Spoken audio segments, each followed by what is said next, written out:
예, 찬양이 참 힘있고 내롭습니다. 너무너무 감사합니다. 자, 우리 옆에 계신 분들과 한번 사랑의 인사 나누도록 하겠습니다. 사랑하고 축복합니다. 예, 감사합니다. 5월은 가정의 달입니다. 그래서 이제 어린이날, 어버이날, 또 교사주일, 또 5월 21일은 무슨 날일까요? 부부의 날. 그렇습니다. 그래서 5월 한 달 동안 가정과 관련되어진 메시지가 나갑니다.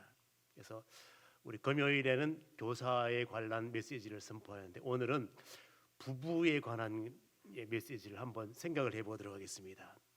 본문 말씀에서 사도 바울은 이제 이 부부의 관계는 무엇과 같은 관계인가 하면 성도와 그리스도와의 관계 같다는 거예요. 그래서 이 에베소서는 교회론을 잘 나타내는 성경이 바로 에베소서예요. 그래서 부부와의 관계는 바로 성도와 우리 주님과의 관계를 연결시킬 수 있는 그런 모습으로 설명을 해주고 있습니다. 자, 그래서 오늘 부부와 관련된 메시지가 나가는데 제가 따로 뭐 특강은 할 수는 없고 그래서 설교를 특강식으로 조금 이렇게 부부 주일이니까 그렇게 하도록 하겠습니다. 자, 그러면 공감대 형성을 위하여 한번 퀴즈 문제를 하나 풀어보도록 하겠습니다. 이거 못 맞춘다고 구원과 전혀 관계가 없습니다. 그럼 아는 아는 대로, 모르면 모르는 대로. 자, 볼까요?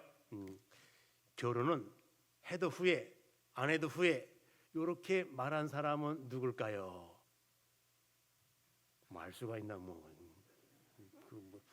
다 말했지 뭐. 자, 그렇습니다. 맞습니다. 다 말해.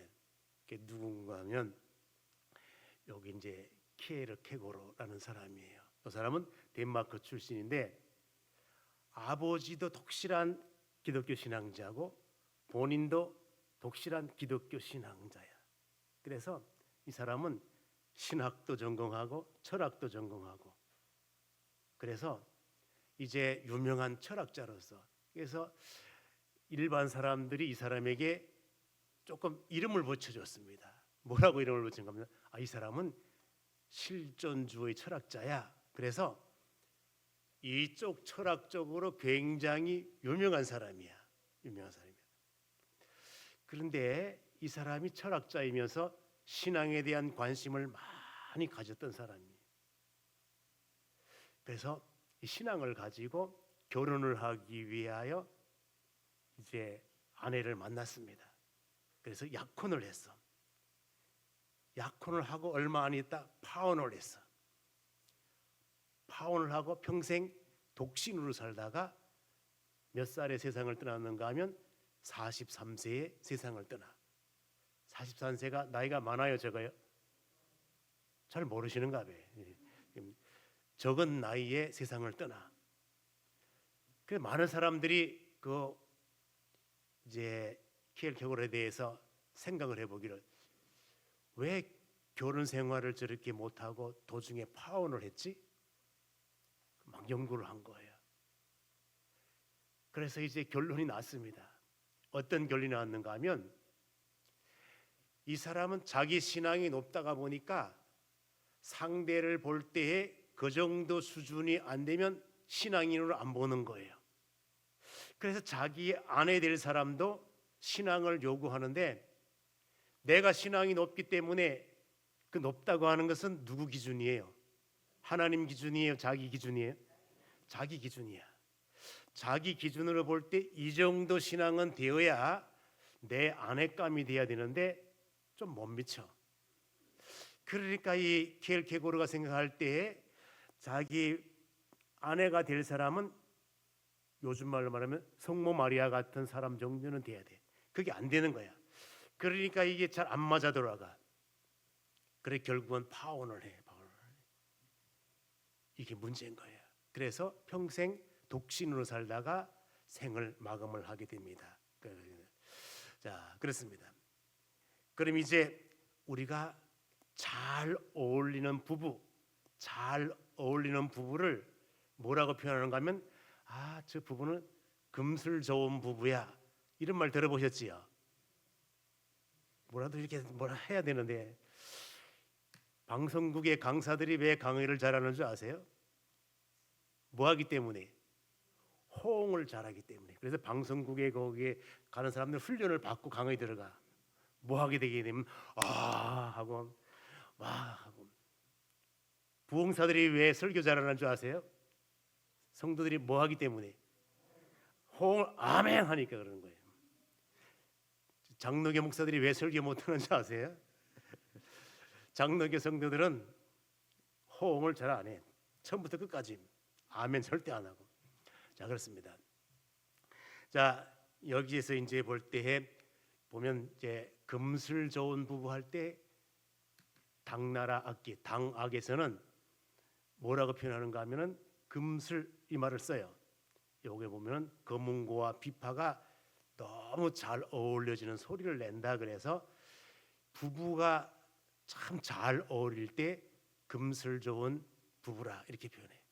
근데 많은 사람들이 금슬 이렇게 표현하지 않고 금실 하도 그렇게 틀리게 말을 하니까 틀리게 말하는 사람들도 다수가 최고라고 다수의 사람이 그렇게 하니까 어떻게 해야 돼? 맞다고 인정해 줘야 돼. 그래가지고 금슬 원래는 그래야 되는데 금실도 이렇게 살짝 유용된다고 하는 거. 그래서 다른 데 가가지고 금실 좋은 사람 그래 니 틀렸다 그래. 한자가 그게 맞나? 이래 따지면 돼요 안 돼요? 안 되고 그래 금슬도 원래 금슬인데 금실도 맞다 안 맞다? 원래 맞진 않은데 인정해주고 이렇게 절대 싸우면 안 됩니다. 자 그렇습니다. 자 그러면 이제 요즘 세대 사람도 연애를 할 때에 내 상대가 나랑 잘 어울릴까 안 어울릴까 요거 보겠어요 안 보겠어요? 그 보지 왜 안 보겠습니까? 자 그렇습니다. 그래서 저 여자의 성격은 어떤 성격일까? 저 남자의 성격은 어떤 성격일까? 요걸 본다고 그랬습니다.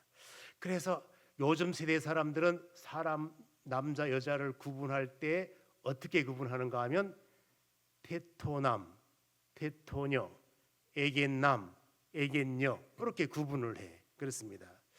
그럼 이제 요 지금 청소년들이 살아가는 요 세대를 MZ 시대라 그래요. 그렇습니다. 그래서 보면은 요 나이 구분을 하게 되면 40대 이하부터 지금 요 젊은 세대까지 다 통틀어서 MZ 시대. 요 세대는 스마트폰도 잘하고 또 보면은 탭도 잘하고 아이패드도 잘하고 다 모든 문화 시설 다 전자 시스템을 다 아울러 다룰 수 있고 다 검사하고 다 알고 그런 시대입니다. 그렇기 때문에 요즘에는 나랑 맞는지 안 맞는지 다 이렇게 다 해봐. 그럼 여기에 태토남, 태토녀, 애견남, 애견녀 요 단어가 어디서부터 나오게 되었는가 하면은 그 나온 이유가 있습니다. 그 이유가 보면 이제 여기 보면 남성 호르몬을 뭐라고 표현하는가 하면 테스토스테론 이래. 요거는 독일 의학자들이 의학계에서 사용하는 용어를 그냥 한국 발음 나는 대로 그대로 해가지고 테스토스테론 이렇게 하는 거예요. 이건 남성 호르몬이라는 말이에요. 그렇습니다. 그래서 이것을 줄여가지고 테토 남성 호르몬을 말하는 거예요. 그렇습니다. 네. 그다음에 여성 호르몬 에스트로겐 그래. 그래서 요거를 약자를 줄여가지고 에겐 이렇게 하는 거예요. 그럼 남자는 뭐가 많아야 정상인가 하면 남성 호르몬이 많아야 정상이야. 여자는 여성 호르몬이 많아야 정상이고. 그럼 남자에게는 여성 호르몬이 없느냐? 있지요. 두 개를 다 가지고 있어요. 그런데 주로 남자는 무슨 호르몬 작용을 많이 할까요? 남자는 남성 호르몬 작용을 많이 하고 여자는 여성 호르몬 작용을 많이 해. 그런데 문제는 그 인생을 살다가 보면 남자임에도 불구하고 여성스러운 남자가 있어요, 없어요? 있어요. 여자임에도 불구하고 남성스러운 여자가 있을까요, 없을까요? 있지. 그렇습니다. 그래서 남자임에도 불구하고 정상적인 남자라면 테토남 이래야 되는데 여성성이 많아. 그 여성성이 많은 남자를 어떻게 불러야 될까요? 애견남 이렇게 불러야 되는 거야. 이게 그렇습니다. 여자도 원래 정상적이라면 이게 여기 애견녀가 돼야 되는데 어떻게 될까요? 이거 테토녀가 되는 거예요. 남성성이 많아. 그러면 여기 서로가 다 이런 걸 맞춰보는 거예요. 다 봐. 그러면 여러분들도 내가 결혼해가지고 지금까지 오는데 테토남인지 테토년지 애견남인지 애견인지 잘 몰랐네. 자, 그러면 검사를 해보면 알아요. 자, 검사를 해보는데 집에서 내가 아내한테 꼼짝 못하고 공처가로 산다. 그럼 나는 뭘까요? 애견남이야. 뭐 버릴 것도 없어요. 남자인데 여성성이야. 자, 그렇습니다. 그래서 좀 이제 그 스케이트 선수 이상화 선수가 이제 강남 씨랑 결혼을 해가지고 사는데 여기 보면 한쪽은 한국, 한쪽은 일본, 한국녀와 일본남이 이렇게 결혼해가지고 했잖아요. 그런데 문화가 다르고 모든 게 다 다르기 때문에 잘 안 맞아 돌아가잖아요. 근데 이제 강남 씨가 나와가지고 자기는 집에서 꼼짝 못한대. 그러니까 자꾸 다툰대, 싸워가지고 내가 이러다간 파산 나겠다 싶어가지고 싸우다 말고 그래도 이제는 좀 마음도 추스리고 밖에 나가서 바람을 쏘이고 와야지. 그래가지고 일어나가지고 나가려고 하는데 이상화 씨가 앉아! 이래가지고 꼼짝 못 해가지고 갔는데 앉고 보니까 강아지도 그 옆에 앉더래. 그러니까 이제 이상화 씨한테 강아지도 꼼짝 못하고 강남 씨도 꼼짝 못하고 이렇게 눌려 사는 남자를 무슨 남? 자, 그렇습니다. 이렇게 생각을 하면 됩니다. 자, 그래 이런 식으로 이제 생각을 해보면은 이게 사람이라고 하는 게 그렇구나. 남자임에도 불구하고 꼼짝 못하고 여자처럼 살아가고 또 이제 여자임에도 불구하고 가정의 모든 것 다 리더해. 그래서 온갖 것 그래서 자기 주장 안 세워지면 굽히질 않아. 끝까지 자기가 다 주장을 해야 돼. 그래서 남자를 쥐잡듯이 하는 여자가 있을까요, 없을까요? 있지. 그런 여자를 뭐라고 할까요? 그 테토녀야. 그렇습니다. 이런 식으로 가정의 모습이 다 그런 모습으로 이렇게. 그러다 보면 원래 하나님께서 남자와 여자를 창조하실 때 아름다운 모습으로 잘 맞도록 그렇게 조합을 시켰습니다. 그런데 죄가 인간 세계에 딱 들어오고 난 다음에 파괴되는 것이 있습니다. 그게 뭐게 파괴되는가 하면 하나님과의 관계성이 파괴돼. 사람과 사람 사이의 관계가 파괴돼. 자연과의 관계성이 파괴돼. 그래서 대신 관계가 파괴되고 인간관계가 파괴되고 대물 관계가 파괴되고 잘 안 맞아 돌아가. 그래서 이제 처음엔 잘 맞는 것 같아서 결혼을 해봐도 잘 안 맞아 돌아갈 때가 많아. 안 맞아 돌아가게 되어 있습니다. 그 왜 안 맞아 돌아갈까요? 그렇습니다. 나이가 들면은 남자는 무슨 호르몬이 많이 나올까요? 여성 호르몬이. 여자는 무슨 호르몬이? 그렇게 돼. 그 나이가 들어가면 갈수록 여자는 큰 소리 쳐야 돼. 리모컨 내놔요. 이래 남자는 네 이렇게 해야 되고 그 꼼짝 못 해야 돼. 그렇습니다. 여자는 큰 소리 쳐야 되고 남자는 이래야 되고. 그래서 이런 구조로 다 되어가는 거예요. 그래서 인생을 쭉 그렇게 살다가 보면 잘 안 맞아 돌아가도 뭐 어쩔 수 없으니까 그냥 사는 거예요. 그렇습니다. 그래서 이제 부부의 일생 5단계를 보게 되면은 처음엔 사랑으로 시작하지. 그럼 사랑이 식어져. 식어지면 뭘로 살아야 돼? 정으로 살아야 돼. 정도 떨어졌어 이제. 그럼 뭘 살아야 돼? 그 필요에 의해서 살아야 돼. 그렇습니다. 살다가 보니까 이제는 뭐 다 이거 필요치도 않아 이제 다. 그럼 이제 뭘로 살아야 돼? 불쌍히 살아가야 돼. 이제 감도 없어. 그럼 나머지 5번째는 뭐 때문에 살까요? 네? 그리움으로 의리로 살자. 아, 그렇습니다. 예, 마지막에는 묻어주려고 산대. 그렇습니다. 자, 어쨌든 이게 잘 안 맞아 돌아가 그렇습니다. 그러니까 성격이 다 누구나 가정이 다 그렇습니다. 왜 그런가 하면 남자 성격 다르고 여자 성격이 다 달라요. 그렇습니다. 처음에 출발도 부부의 연을 맺어서 살아갈 때에도 대부분 남자는 여자를 볼 때 뭘 볼까요? 외모를 봐. 그래서 다 외모에 속아. 그래서 남자의 조건은 다 필요 없어. 첫째도 예뻐야 되고, 둘째도 예뻐야 되고, 셋째 다 해요. 여자는 어떻습니까? 여자는 뭐에 속는가 하면 남자의 허풍에 속아. 그리고 남자 이름 다 속거. 그렇습니다. 허풍에 속아. 딱 이제 그렇습니다. 또 여러 가지 차이점이 있습니다. 보면 남자는 이렇게 차이가 있어. 그렇습니다. 여자에게 다가가 가지고 사랑을 고백하는데 두려움이 와. 왜? 무슨 두려움 오는가 하면 여자의 거절당할까봐 두려운 게 남자야. 그렇습니다. 또 여자는 남자가 접근하여 오면은 뭐가 두렵는가 하면 여기 요놈이 오고 나에게 무슨 꿍꿍이 속을 가지고 또 오나 이런 또 생각이 다 달랐습니다. 그렇습니다. 또 우리가 이제 쇼핑을 할 때에도 남자들은 속전속결이야. 딱 보고 내 거다. 그럼 그거야 그냥. 근데 여자는 그래요? 아니에요. 입어봐야 돼. 입어보는 것도 그냥 입는 게 아니라 뒤집어 입어야 돼. 그냥 다 이렇게 그렇게 다 하고 그냥 다 돌아도 끝 안 나. 성격 차야 성격 다. 여성은 여성 나름대로, 남성은 남성 나름대로의 차이가 있는 것입니다. 그렇습니다. 울어도 차이가 있어.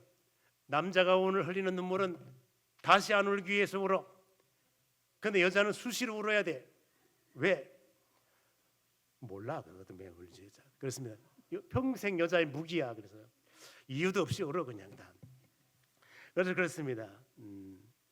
또 우리가 이제 친구를 만나도 남자와 여자의 차이가 있어.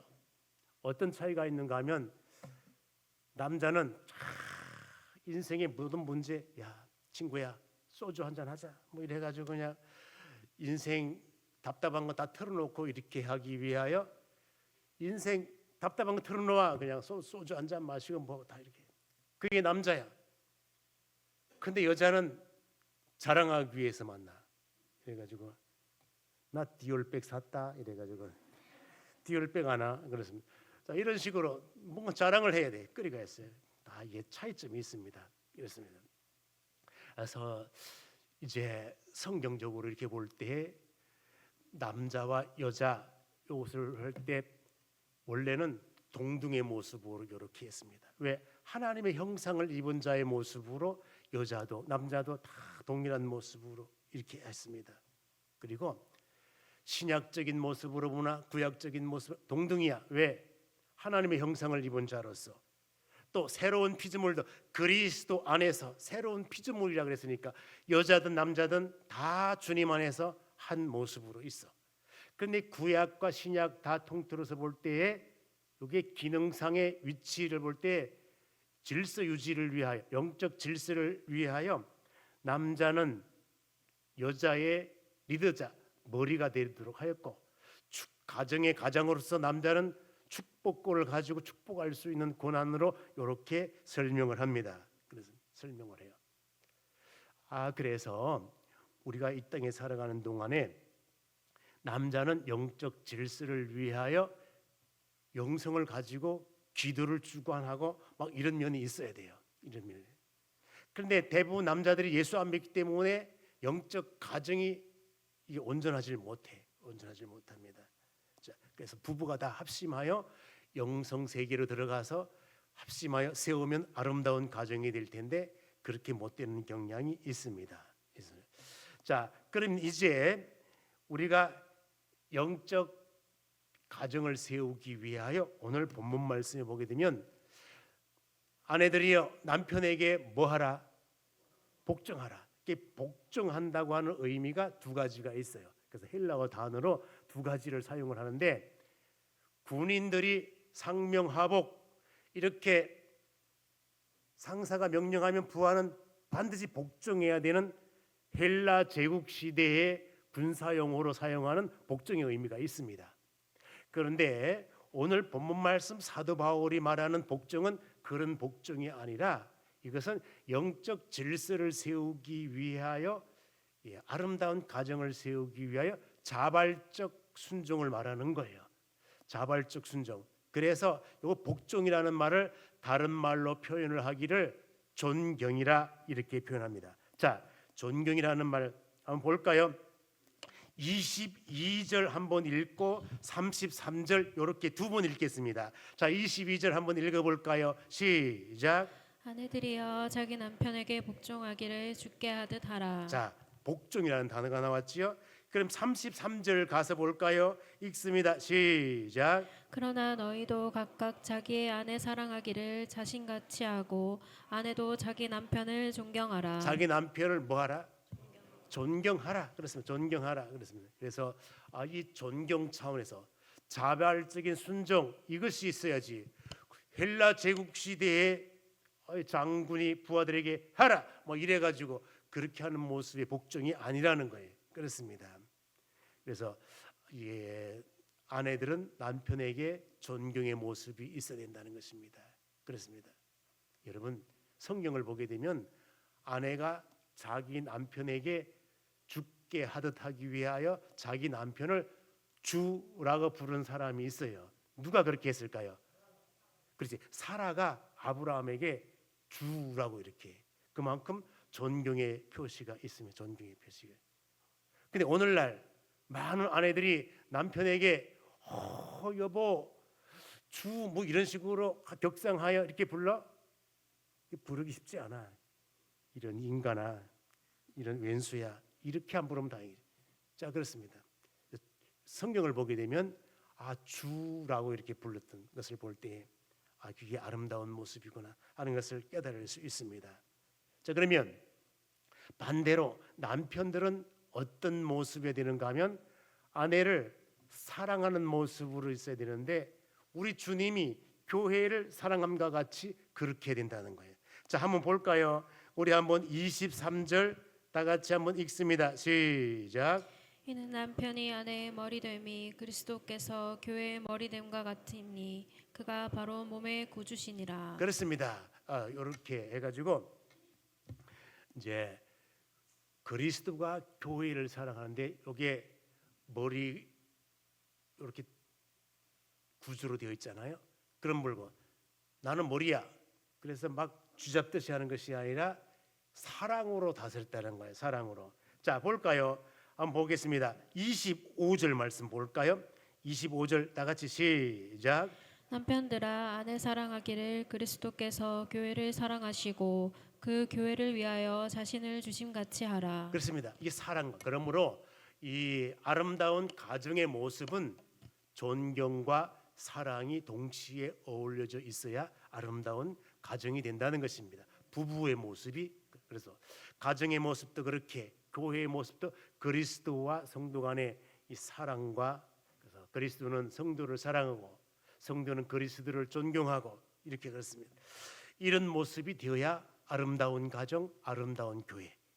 그러므로 이 좋은 교회는 교회 같은 가정, 가정 같은 교회, 이런 구조가 형성이 되어야 아름다운 가정, 아름다운 교회가 된다는 것입니다. 자, 그러면 이 말씀과 관련되어서 왜 존경해야 되고 왜 사랑해야 되고 그 이유가 있을 거 아니겠습니까? 그렇습니다. 존경과 사랑이 있어야 될 이유, 그 이유를 설명할 때 오늘 성경 말씀에 보게 되면 그런 단어가 있습니다. 자, 26절 한번 볼까요? 26절을 보게 되면 첫 단어가 뭐라고 되어 있을까요? 이는, 요거는 이유를 묻는 거야. 왜 그런가 하면 요러한 것 때문에, 요러한 것들을 이루기 위하여, 그렇습니다. 그래서 이제 요러한 것을 이루기 위하여 그렇구나 하는 것을 깨달을 수 있습니다. 그래서 뭔가 하면은 거룩을 위하여, 영광을 위하여. 요거 때문에 그렇습니다. 자, 우리 한번 볼까요? 한번 26절, 27절 우리 다 같이 한 목소리로 읽어보겠습니다. 시작. 이는 곧 물로 씻어 말씀으로 깨끗하게 하사 거룩하게 하시고 자기 앞에 영광스러운 교회로 세우사 티나 주름 잡힌 것이나 이런 것들이 없이 거룩하고 흠이 없게 하려 하심이라. 그렇습니다. 그러면 우리가 부부지간에도 그렇고 성도와 그리스도가, 그래서 그리스도는 성결한 남편이고 또 우리 성도들은 순결한 아내들이에요. 남편과 아내 관계. 주님이 오셔서 우리가 최후의 결혼할 때까지 성결을 유지해야 될 이유가 있거든요. 그런데 주님을 존경하는 마음 없이 그 거룩을 유지함 없이 어떻게 결혼한 모습으로 있겠느냐고. 그 안 되잖아요. 그래서 성도와 그리스도 간의 관계도 거룩을 위하여 있어야 되고요. 부부지간에도 이렇게 날마다 다투면서 날마다 멸시천대하면서 사랑도 없이 존경도 없이 아름다운 부부가 될 수 없잖아요. 그러므로 아이 거룩의 모습이 있어야 되는구나. 그래서 이제 교회론을 배울 때 교회의 특성이 뭐냐 할 때 무슨 성이 있어야 되는가 하면 거룩성이 있어야 된다는 거예요. 무슨 성? 거룩성이 있어야 그게 교회죠. 그렇습니다. 거룩성이 있어야.